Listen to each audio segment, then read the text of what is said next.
ഇന്ന് ഞാൻ നിങ്ങളെ പരിചയപ്പെടുത്തുന്നത് വെള്ള ചെമ്പകമാണ്. ചെമ്പകത്തിന് ഇംഗ്ലീഷിൽ പ്ലുമേറിയ എന്നാണ് അറിയപ്പെടുന്നത്.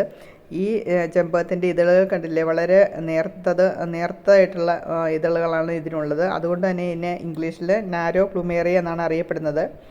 എൻ്റെ കയ്യിൽ 2-3 ഇനം ചെമ്പകങ്ങളുണ്ട്. അതിലേറ്റവും സുഗന്ധം ഉള്ള ഒരു പൂവാണ് ഇതിൻ്റെ. സന്ധ്യാസമയത്തൊക്കെയാണ് ഇത് വിരിയുമ്പോഴത്തേക്കും അതീവ സുഗന്ധമാണ്. ഇതിൻ്റെ സുഗന്ധം കൊണ്ട് തന്നെ നമ്മൾ ഈ ചെടിയിലേക്ക് ആകൃഷ്ടരാകും. അത്ര അതീവ കാണാനും നല്ല ഭംഗിയാണ്. അതിനൊപ്പം തന്നെ സുഗന്ധമാണ് എടുത്തു പറയേണ്ട ഒരു കാര്യം.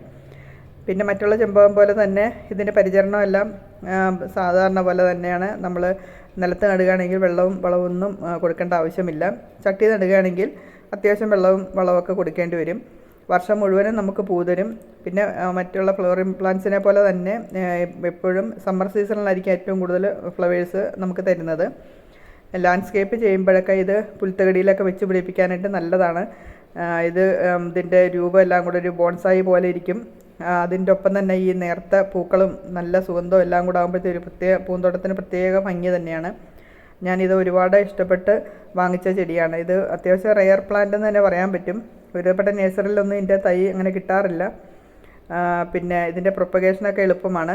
അത്യാവശ്യം മൂത്ത കമ്പ് നോക്കിയിട്ട് നമ്മൾ അത് ഒടിച്ചെടുത്തിട്ട് 2 ദിവസം അതിൻ്റെ കറ പറ്റാനായിട്ട് തണലത്ത് വെച്ചേക്കണം. കറയെല്ലാം പറ്റി കഴിയുമ്പോഴത്തേക്കും നമ്മൾ സാധാരണ പോലെ അങ്ങ് നട്ടാൽ മതി. അപ്പോൾ നമുക്ക് നല്ല രീതിയിൽ ഇതിൻ്റെ വേര് പിടിച്ച് കിട്ടും. ഇത് എല്ലാ പൂന്തോട്ടത്തിനും ഒരു പ്രത്യേക ഒരു ഭംഗി തരുന്ന നല്ലൊരു ചെടി തന്നെയാണ്. മറ്റുള്ള ചെമ്പകത്തിനേക്കാട്ടിലും ഒക്കെ എനിക്ക് ഏറ്റവും ഇഷ്ടപ്പെട്ട ഒരു ചെടി തന്നെയാണ്. അതിൻ്റെ ഒന്നാമത്തെ കാര്യം ഇതളിൻ്റെ പ്രത്യേകതയും ഈ മണവും എല്ലാം കൂടെ ആകുമ്പോഴത്തേക്കും നമുക്ക് ഈ ചെടിയിൽ നമ്മൾ വളരെ ആകർഷകരായി മാറും. എല്ലാവർക്കും എൻ്റെ ഈ വീഡിയോ ഇഷ്ടപ്പെട്ടെന്ന് വിചാരിക്കുന്നു. ഇഷ്ടപ്പെടുകയാണെങ്കിൽ എൻ്റെ ചാനൽ സബ്സ്ക്രൈബ് ചെയ്യുക, ഷെയർ ചെയ്യുക, കമൻറ്റ്സ് എന്തെങ്കിലും ഉണ്ടെങ്കിൽ അറിയിക്കുക. വീണ്ടും നമുക്ക് പുതിയൊരു വീഡിയോ ആയിട്ട് കാണാം. അതുവരെ എല്ലാവർക്കും ബൈ.